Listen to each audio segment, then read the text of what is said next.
यही बहाना दूसरे देश में होता तो उसको ना फांसी की सजा होनी थी। जो काऊ का मिल्क होता है ना उसमें सोना होता है। दिमाग लगाई कार्रवाई कर निकाले जो घुसपैठिया है। मेरा कागज क्यों देख रहे हो? पूरे देश कागज दिखाएगा क्या? जब तो हिंदू खतरे में नहीं था, जब आज हिंदुओं की सरकार है तो हिंदू खतरे में है। राजनीति में धर्म होना चाहिए, अब उल्टा हो गया, धर्म में राजनीति ढूंढ रहे हैं। कितना पढ़ेंगे हम, नौकरी है ही नहीं यार। सरकार का पिट्ठू है वो। एक तो वो बाबा रामदेव मत बोलो, सलवारी जी हुई है, सलवारी बाबा लाला जी हो, बिजनेसमैन हो, समझ रहे हो बात को? कैसे है कि एक तो आंदोलन किया तो भाग गया था, चलो उसकी पर्सनल चीज क्या था, सरकार बनवाने में सबसे बड़ा हाथ उसका, समझ रहे हो? दूसरी बात, आज आप मुझे बताइए, देश में जो एलोपैथी के डॉक्टर होते हैं, दवाई किसने बनाई है? उन्हीं ने बनाई है। उनकी सालों की मेहनत होती है, रिसर्च होती है, लैब में रिसर्च की जाती है, वो बहुत ज्यादा मेहनत होती है, PhD करके आते हैं, उन्हीं ने दवाई बनाई है। आप कोई भी दवाई लेते हैं दुकान से, PCM उदाहरण के लिए, वो एलोपैथी की होती है। जो ये है ना, जो आयुर्वेद यूनानी जो भी उछाल रखा है देश में, वो सब बकवास होती है। जो भी है बकवास होती है, क्योंकि रिसर्च नहीं होती। क्लिनिकल ट्रायल होते हैं 4-5 फेज के अच्छी तरह का, फिर रिसर्च जर्नल में सकते हैं, लांसेट जैसे है उदाहरण के लिए, उसमें तो वो पूरी रिसर्च नहीं होती, वैसे छाप देते हैं। तो गोबर मूत्र से इलाज कर रहा था वो। दूसरी बात, जब लॉकडाउन हुआ तो ये दवाई लेके आया, सबसे पहले जून में घोषित कर दिया कि मेरे पास कोरोना की दवाई है, स्वास्थ्य का क्या बोलते थे उसको। अगर यही बहाना दूसरे देश में होता तो उसको ना फांसी की सजा होनी थी, आतंकवाद के चार्ज लगने थे, सेडिशन के चार्ज लगने थे। क्यों? इसने देश की किरकिरी करवा दी, बेइज्जती करवा दी पूरे वर्ल्ड में कि इंडिया ने दवाई बनवा ली, समझ रहे हो? फिर कहाँ गई वो दवाई, कहाँ गई? अब क्यों आ रहा है? मैं क्या कहना चाह रहा हूँ, देश में पढ़ाई लिखाई ना, जो एलोपैथी और होम्योपैथी क्यों बोल रहा हूँ मैं, जो पढ़ाई लिखाई ना एलोपैथी वो बोलता है कि वो मेहनत करके आते हैं, वो हाईली एजुकेटेड होते हैं, वो तो दवाई बनाते हैं। हमारे देश में गोबर मूत्र से इलाज कर रहा है, समझ रहे हो? तो ये तो पागल है फिर वो तो डॉक्टर, इसका मतलब पढ़ने की जरूरत ही नहीं है। अच्छा, होम मिनिस्टर मतलब हेल्थ मिनिस्टर भी वहाँ पर मौजूद थे। रजत शर्मा इंडिया टीवी के इतने बड़े एंकर हैं, उन्होंने इनका स्पेशल आर्टिकल लिखा उनके ऊपर, और उन्होंने कह दिया कि WHO ने प्रमाणित कर दिया, तो अब वो शांत हैं। ये मतलब मैं बोला ना आपको, उसकी सरकार बनवाने पूरा हाथ है उसका, समझ रहे हो?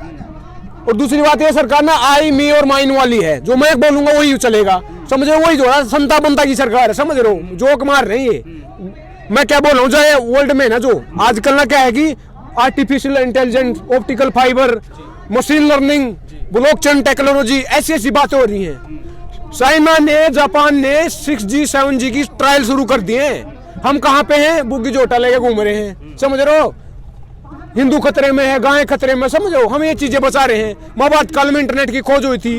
काऊ डंग, एक तो नई खबर आई है कि जो काऊ का मिल्क होता है ना उसमें सोना होता है, फिर तो इसका मतलब टट्टी में तो और भी ज्यादा सोना होगा, क्योंकि तो और भी पीली होती है। उन्हें बाकायदा लिखा है कि पीला होता है दूध, इसलिए उसमें सोना होता है, तो फिर टट्टी में तो और भी ज्यादा होगा भाई, समझ रहे हो? ये क्या लॉजिक है मेरे?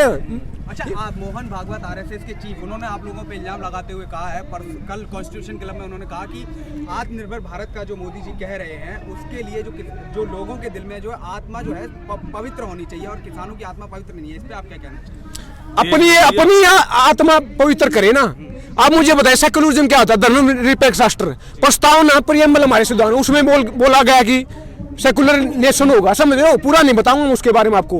बेसिक स्ट्रक्चर होता है। 1973 में केशवानंदा भारती केस हुआ था, उसमें वर्डिक्ट आई थी कि हमारे संविधान में कैसे चेंज किया जा सकता है, संशोधन किस सेक्शन में किया जा सकता है। वो बेसिक स्ट्रक्चर क्या बोलता है कि इसको अगर छूओगे तो आपको मतलब गलत होगा, उसको छूना नहीं है। तो जो सेकुलरिज्म वो बेसिक स्ट्रक्चर का पार्ट है, तो उसकी इन्होंने धज्जियां उड़ा दी है।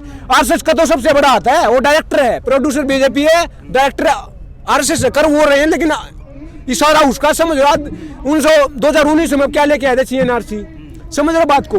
अब धर्मनिरपेक्ष सेकुलरिज्म की धज्जियां उड़ा दी, कैसे उड़ा दी? बोल, लेकिन मुस्लिम को नागरिकता क्यों नहीं मिलेगी? क्यों नहीं मिलेगी भाई?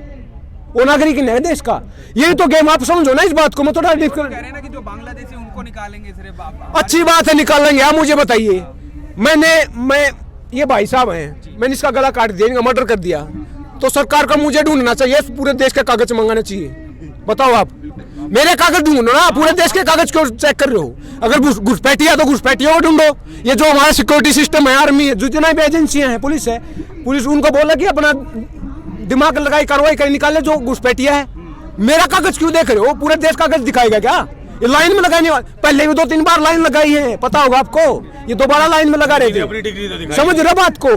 भाई साहब बोल क्या रहे कि हिंदू खतरे में है। आप मुझे बताइए, हिंदू खतरे में है? 70 साल से तो हिंदू खतरे में ही था। ऊपर से देश में 100 आदमी है ना, उसमें से 80 आदमी तो हिंदू हैं, 14 आदमी 15 आदमी है मुस्लिम। 80 आदमियों को 14 आदमियों से कैसे खतरा हो सकता है? ये लॉजिक को समझे, ये पॉपुलेशन की बता रहा हूँ मैं, परसेंटेज।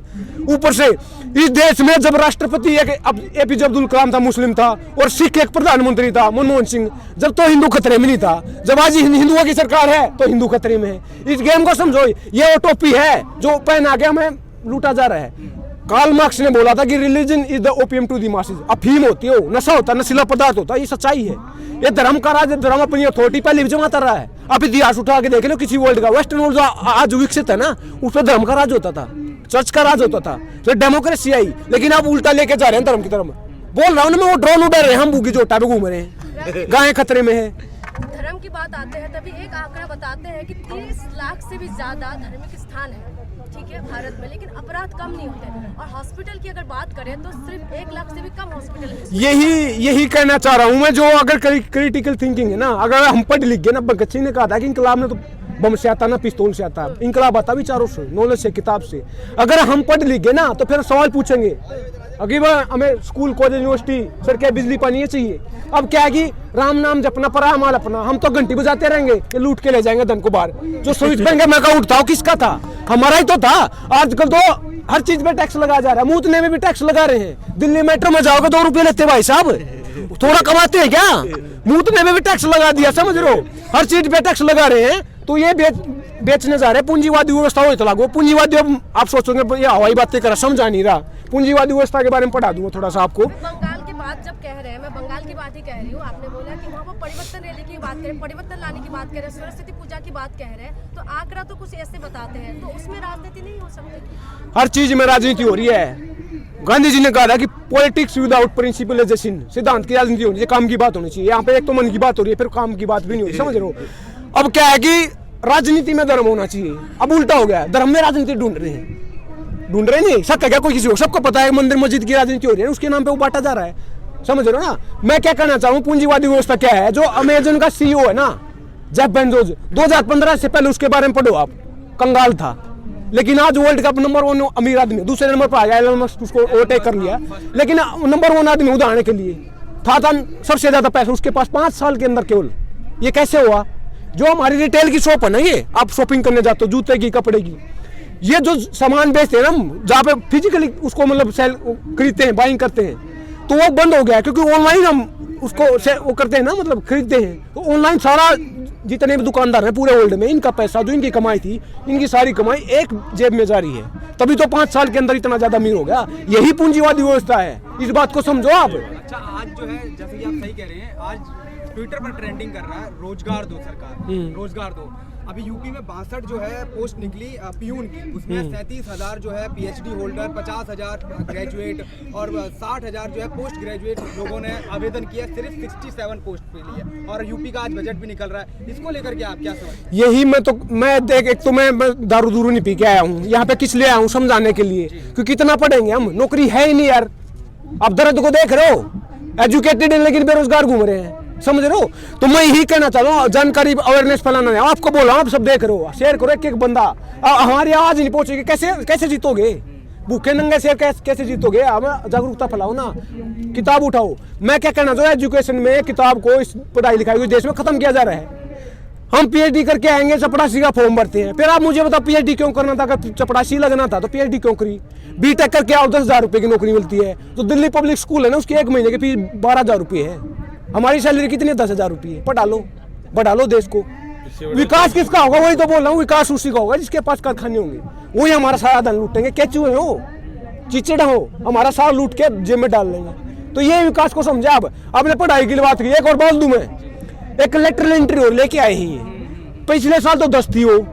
लेटरल एंट्री क्या होता है कि बैकडोर से लेके आएंगे, जो मेरे करीबी होंगे, नियर डे किथन किन होंगे, उनको लाया जाएगा। ट्रांसपेरेंसी होती है इस देश में, क्योंकि जब लेटरल एंट्री से पहले भी नौकरियां बेची जा रही, सबको पता है, उसमें नहीं है। अब तो डायरेक्टली बोल दिया कि लेके आएंगे, उखाड़ दो, किसने क्या उखाड़ना है। अब उसको पहले साल 10 थी, अब 30 कर दिया है। वो अपने करीबियों को लगाएंगे नौकरी पे, पढ़ाई लिखाई अपने आप ही खत्म होगी, जो पढ़ के जाते हैं। जब तक सिस्टम में टैलेंट को इंजेक्ट नहीं करोगे, तब तक सुधार नहीं होगा।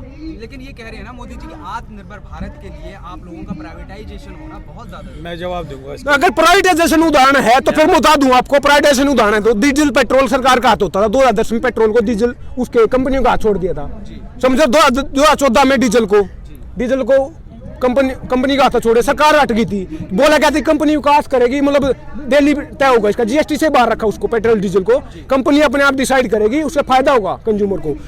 आज आप देख लो, जो गल्फ खाड़ी देश है ना, वहाँ पे जहाँ से हमारा तेल आता है, 1 लीटर का कीमत है 24-25 रुपये। यहाँ पे कितना बेचा जा रहा है? 100 रुपये लीटर।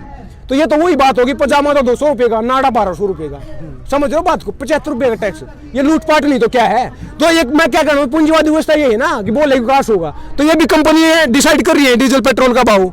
अब खेती में भी वही कंपनी आएगी, वो भी ऐसे विकास करेगी जैसे डीजल पेट्रोल में हो रहा है। अब इस गेम को समझो, अब ये लाइनें, ये तार न जुड़े हुए हैं, ये पूंजीवादी व्यवस्था है, देश को खत्म करने जा रहे हैं। चैनल को लाइक, शेयर एंड सब्सक्राइब करें और बेल आइकन दबाना ना भूलें।